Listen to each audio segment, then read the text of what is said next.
How would you like a 15% discount to my daily email, the stack of stuff, the show notes, discounts to the conference, all of that? All you need to do is text the word show to 33777. You'll get the annual subscription with a 15% discount to my daily email. You'll get the stack of stuff, the links to the show notes, discounts to the conference, and so much more. All you have to do is text the word show, SHOW, to 33777. Text show to 33777.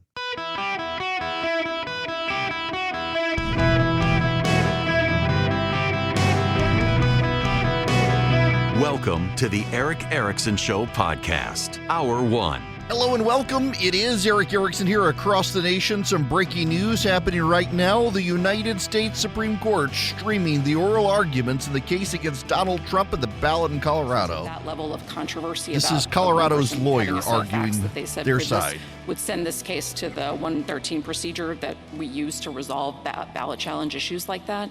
And if another elector or the individual who brought the information didn't want to bring it, the secretary herself could bring that action.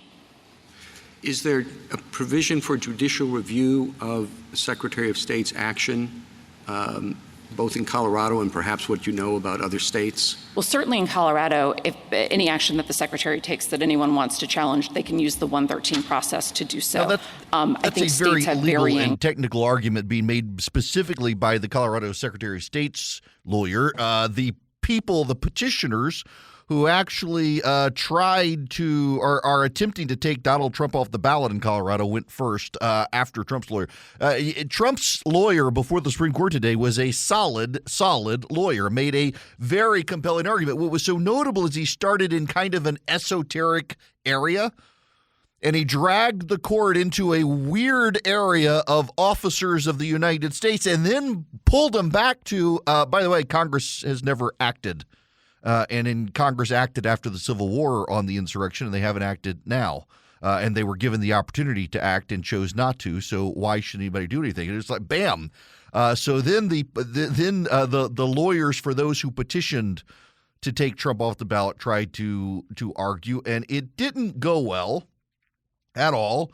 This is Justice Kagan before arguing. No, there has to be some hang on a second. Got to get this routed right. process for determining those questions. And then the question becomes, does anything in the 14th Amendment say that only Congress can create that process? And Section 5 very clearly is not an exclusive provision. It says Congress shall have power. But maybe put most boldly, I think that the question that you have to confront is why a single state should decide who gets to be president of the United States. In other words, this question of whether a former president is disqualified for insurrection to be president. Oh, that was Justice Kagan. But wait, it gets worse. This guy was Neil Gorsuch's law clerk. Jason Murray is the lawyer who's arguing on behalf of the petitioners from Colorado to keep Trump off the ballot. This is his exchange with Justice Gorsuch. Keep in mind, this guy was Justice Gorsuch's law clerk. He speaks about disqualification. This is Gorsuch from holding. Sorry, everybody is trying to disqualified from holding office from the moment it happens. Correct, but nevertheless, so it operates. You say that there's no legislation necessary.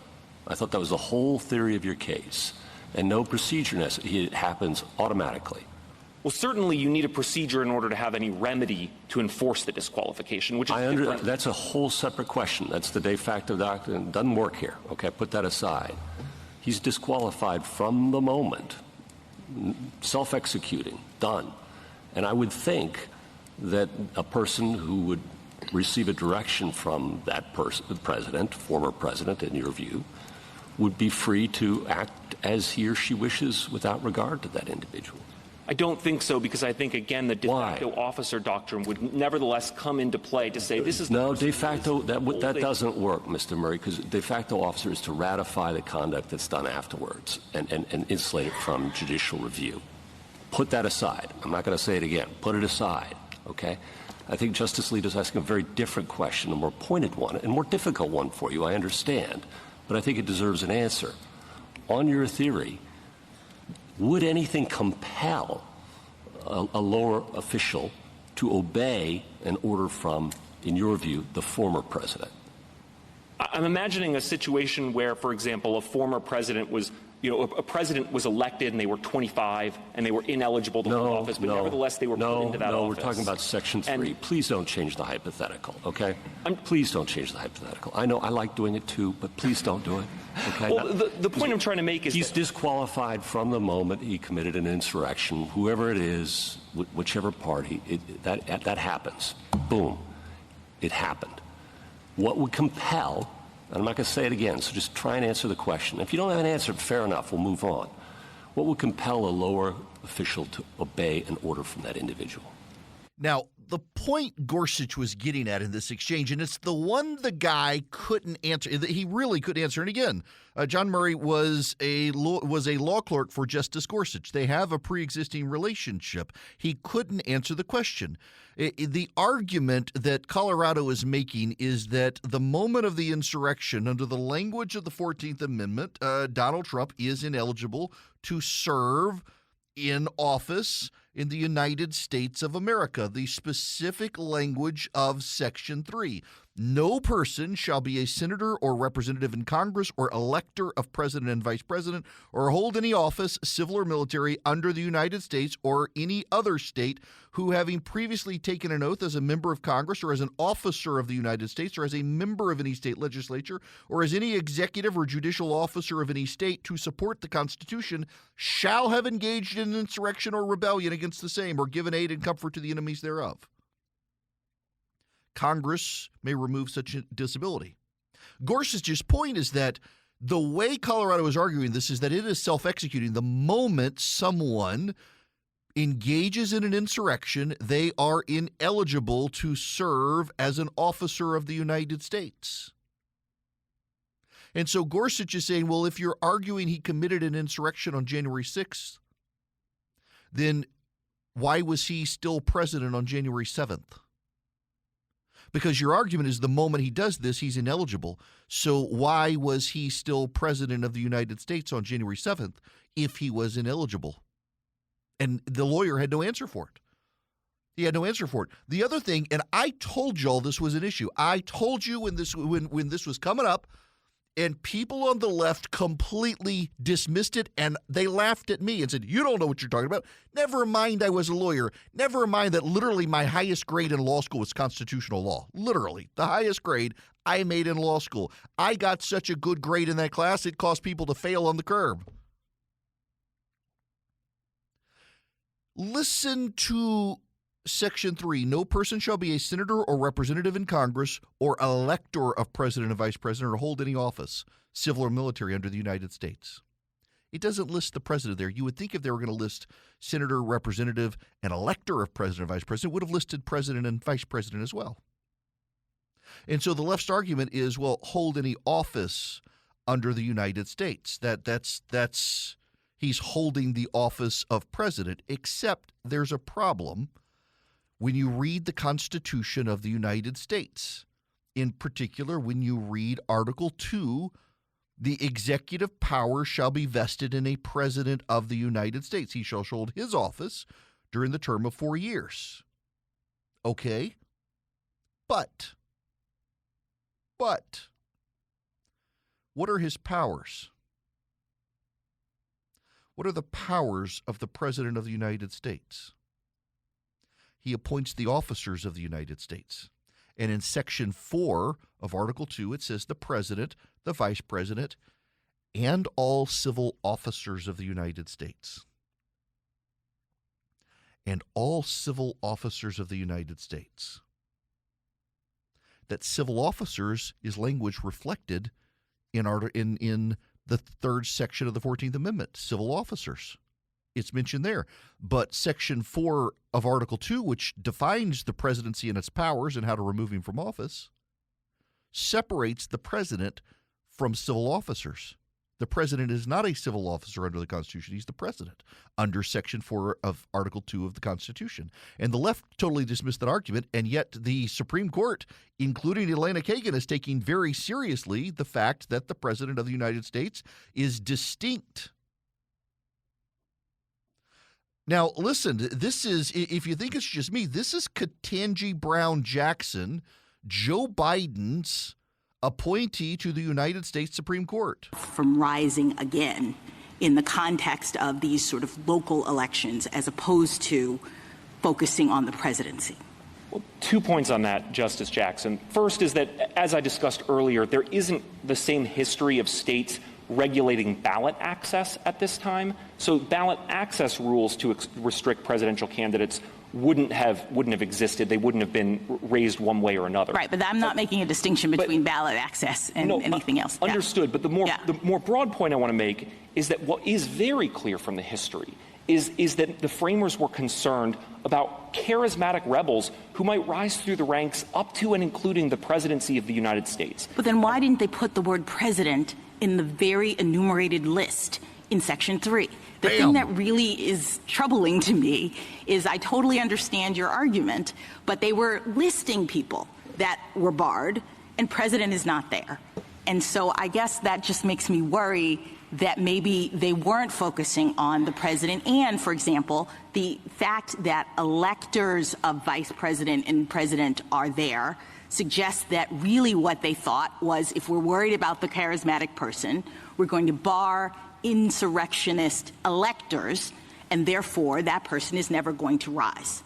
This came up in the debates in Congress over Section 3, where Reverdy Johnson said, why haven't you included president and vice president in the language? And Senator Morrill responds, we have. Look at the language, any office under the United States. Yes, but doesn't that at least suggest ambiguity? And this sort of ties into Justice Kavanaugh's point. In other words, we had a person right there at the time saying what I'm saying.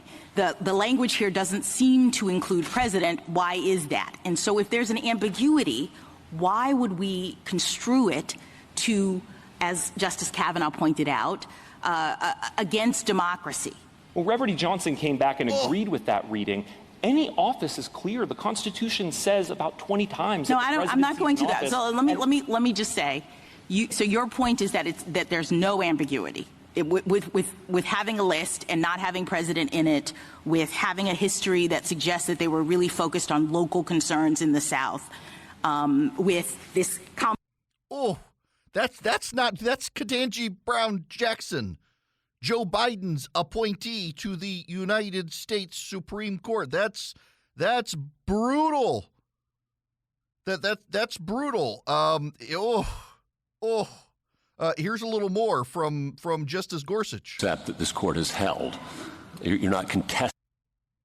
Here we go. Buffering. There are a lot of people listening to the Supreme Court. Or asking us to revisit that decision in Thornton or term limits or whatever you want to call it, that it has to come from some federal constitutional authority. No, we are not, Your Honor. Okay. And here we're not talking about the qualifications clause, right? Nobody's talking about whether he's 35 years old or natural born, whatever, right? Not at issue, okay?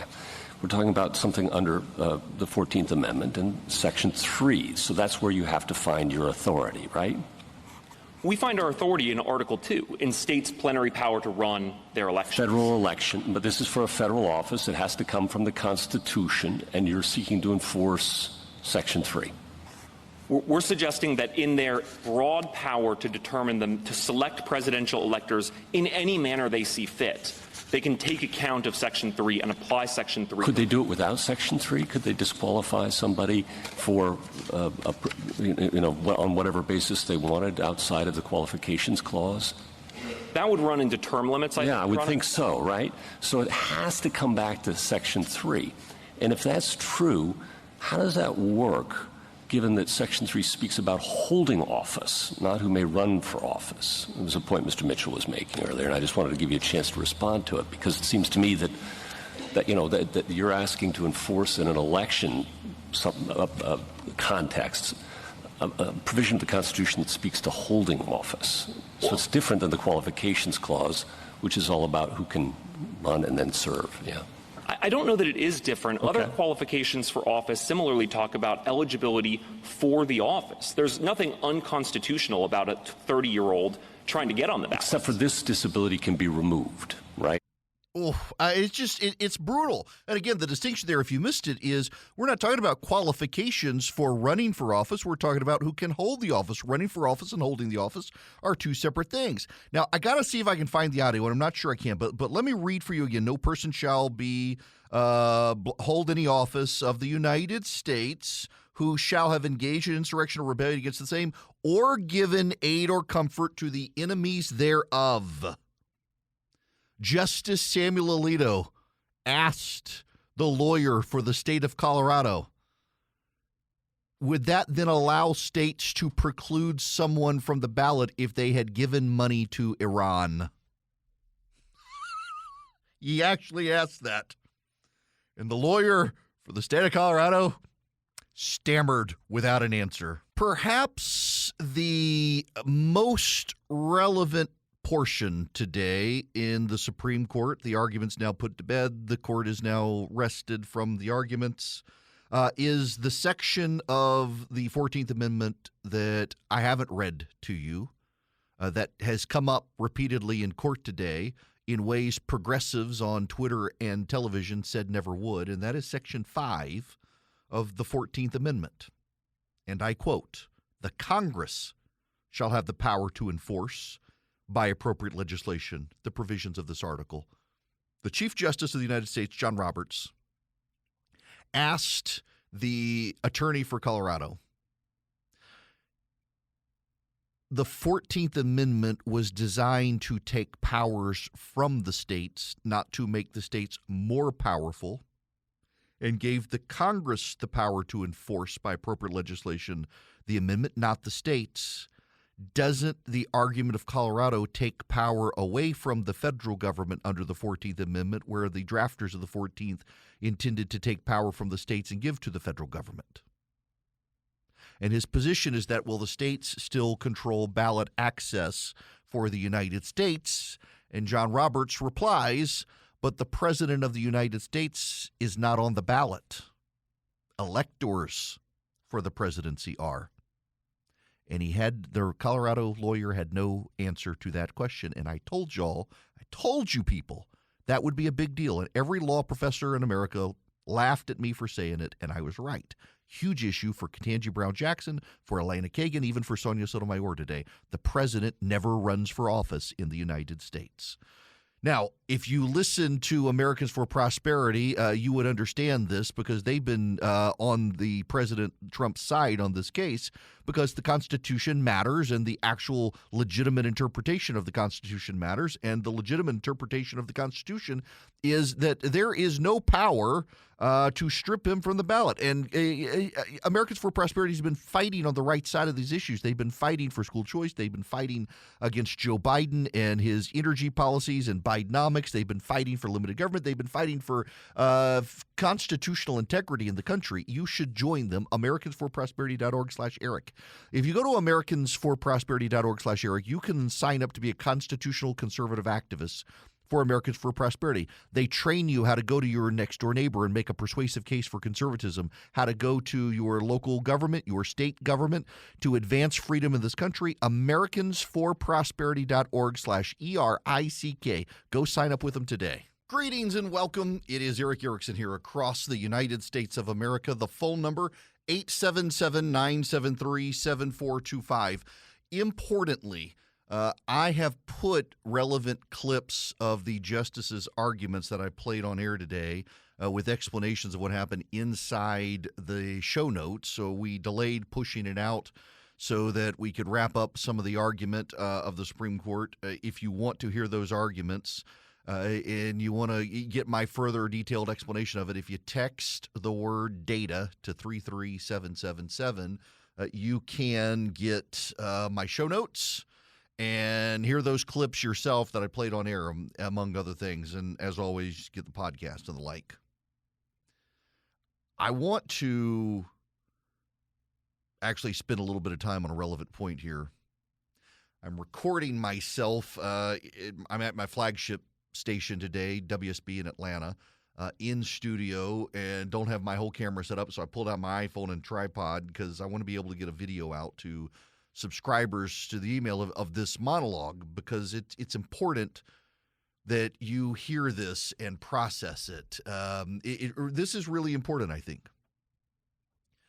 Over the last couple of months since Colorado made its decision to strike Donald Trump from the ballot, there have been a number of talking heads on television, the supposed objective legal analysts, in addition to progressives who have been very adamant with a level of epistemic certainty, dogmatic certainty, undeniable, unquestioned that, of course, the Colorado Supreme Court got it right. Now, these were not supposed partisans, many of them.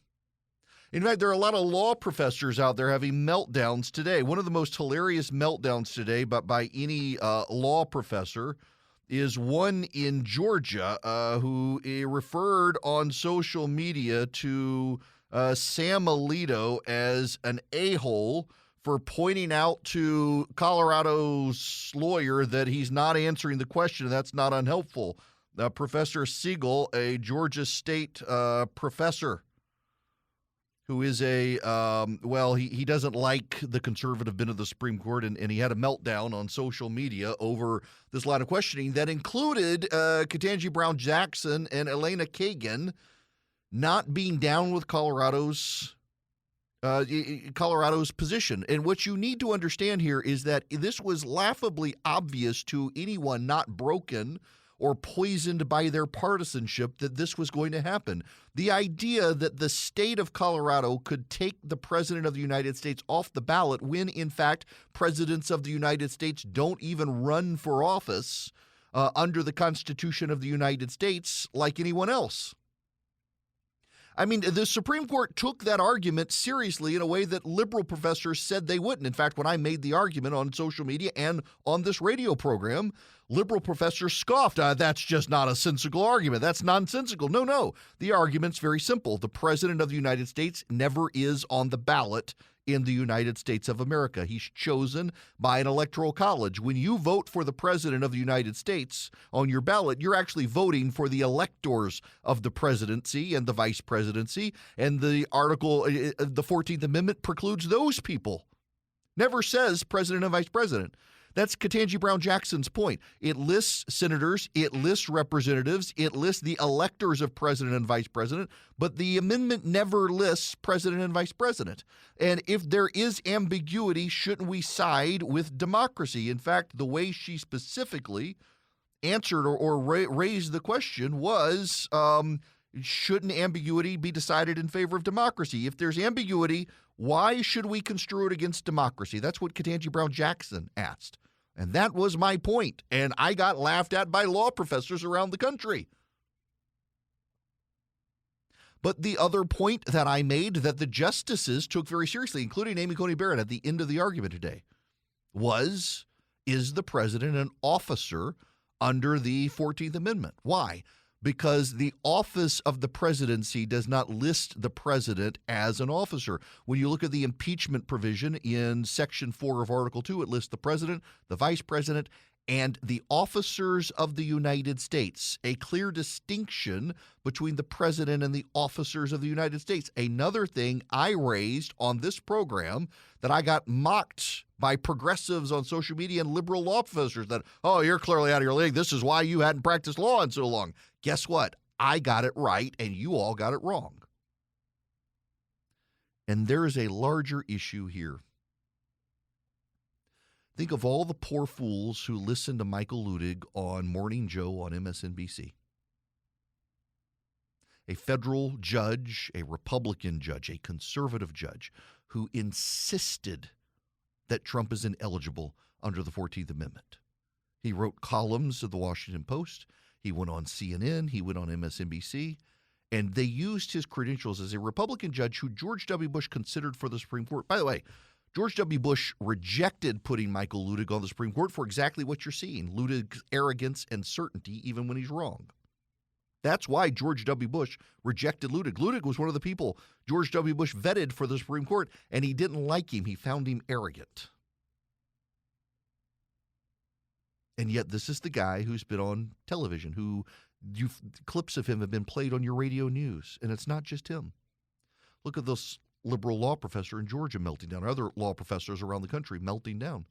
And they're blasting the conservatives, saying, Clarence Thomas, he should have stepped aside and recused himself because his wife was complicit in organizing the insurrection. As the justices pointed out today, including the progressive justices, Donald Trump's not been charged with insurrection. Not only that, but there is no legal definition of insurrection. So how can you say it? As Sam Alito pointed out, if Colorado can preclude Donald Trump for insurrection, why can't Texas or another state preclude Joe Biden for giving aid and comfort to Iran? Because aid and comfort of our enemy is one of the exclusions under the 14th Amendment. One of the issues as well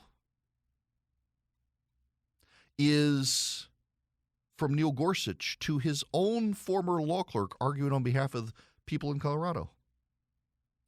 If what you're saying is it's an immediate enactment, that the moment you've engaged in insurrection, you're ineligible to hold office, then why was Donald Trump still president on January 7th of 2021? Because if you're immediately ineligible, then you're immediately ineligible to hold office. And he was still president on January 7th. No one attempted, Democrat or Republican, to remove him from office. And if it's self-enacting, as Colorado claims, then he was not president on January 7th under their argument. And the guy had no answer for it. He had completely unprepared for that question.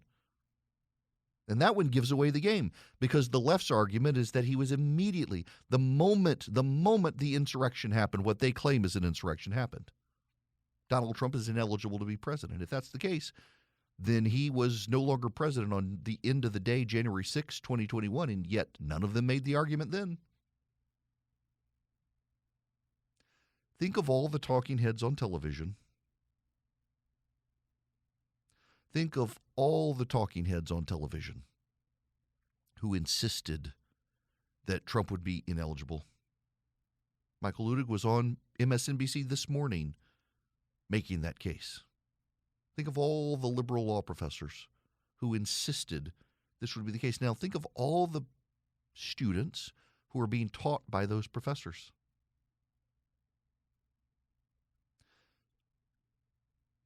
Is it any wonder so many people mistrust the media in their handling of these things? They gave disproportionate airtime, even while raising skepticism, they gave disproportionate airtime to the people making the arguments that Trump was ineligible.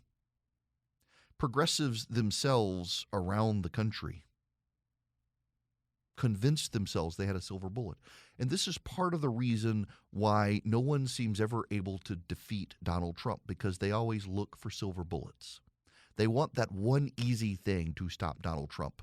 And in this case, that one easy thing was the third section of the 14th Amendment. It was their silver bullet, except it's not a silver bullet. It's nothing to preclude them. It's nothing to stop them. It's nothing to stop Donald Trump.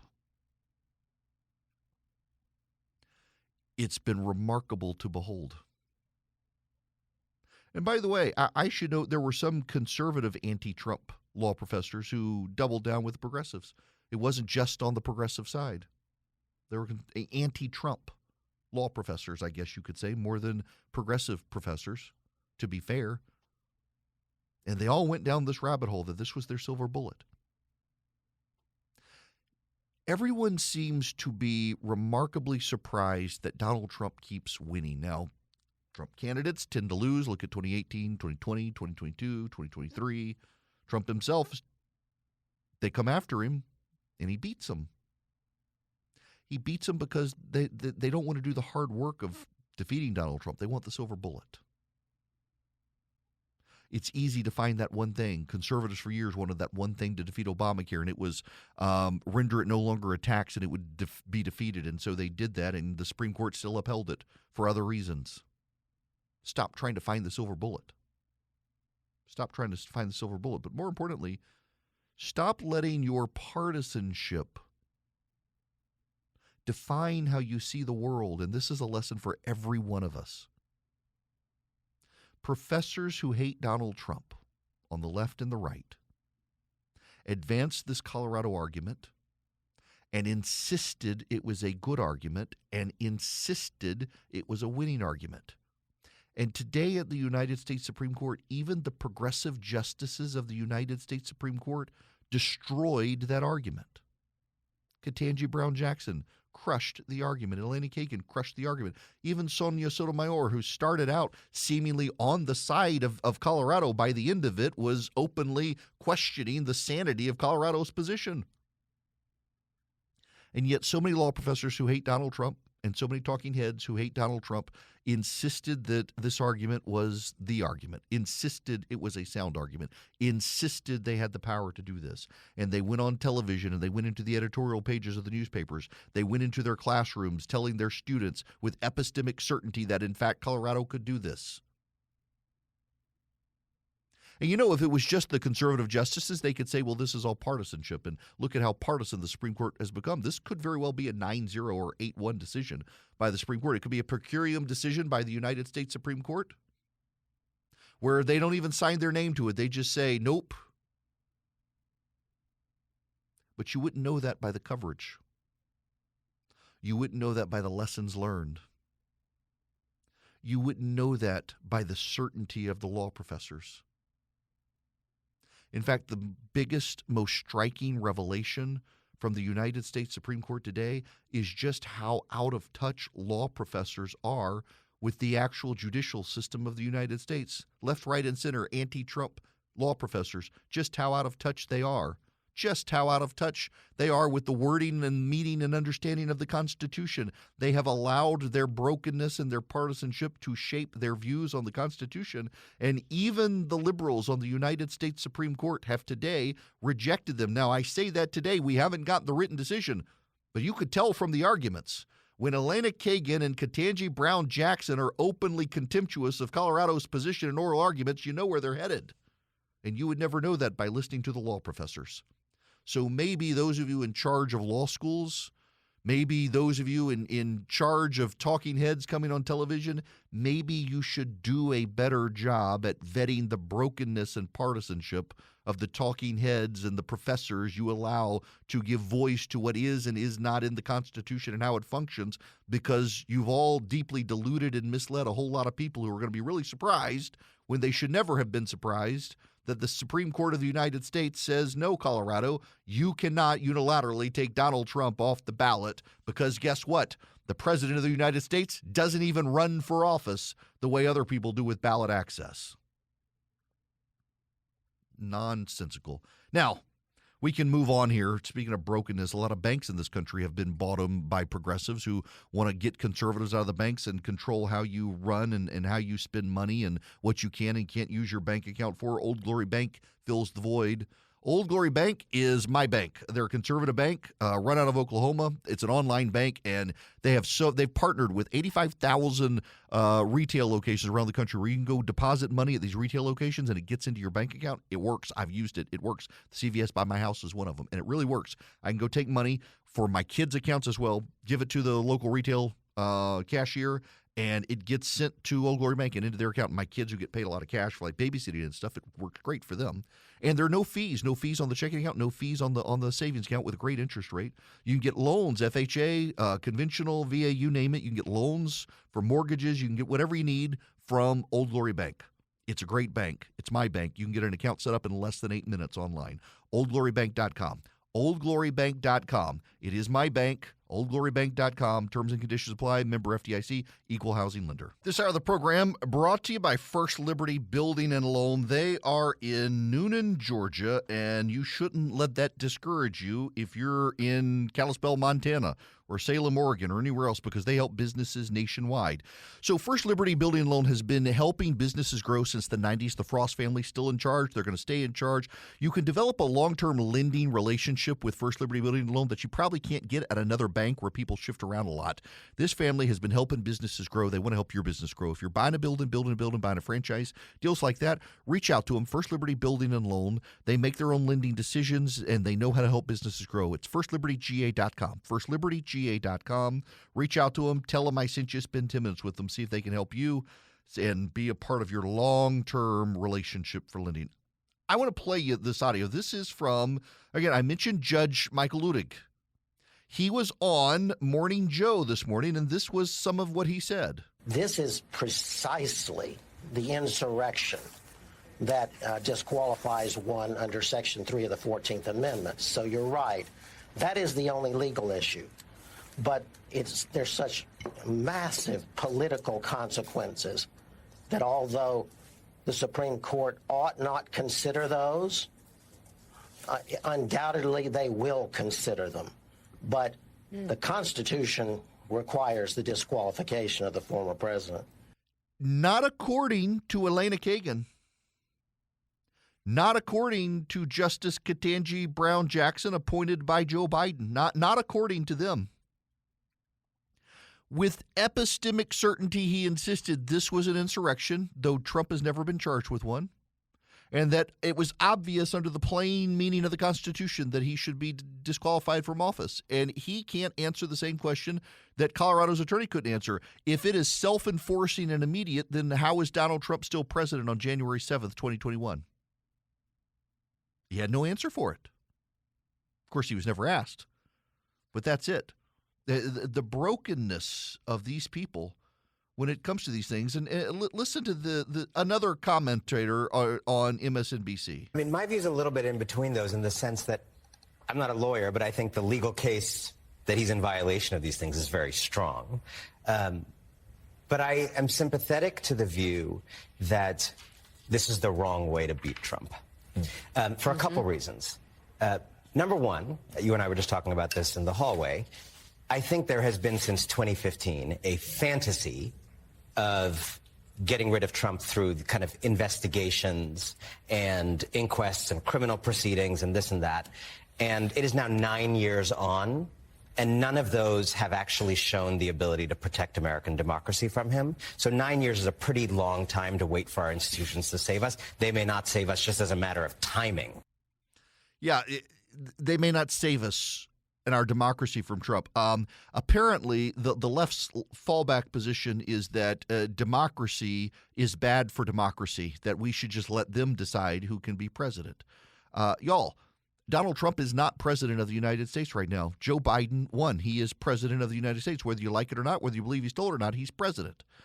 Looks like our system worked very well. It's the people who hate America seem to hate our system and seem to at every opportunity want to question the stability of our system. And they question the stability of our system by regularly trying to destabilize our system. Maybe we should ignore them. Maybe we should ignore them.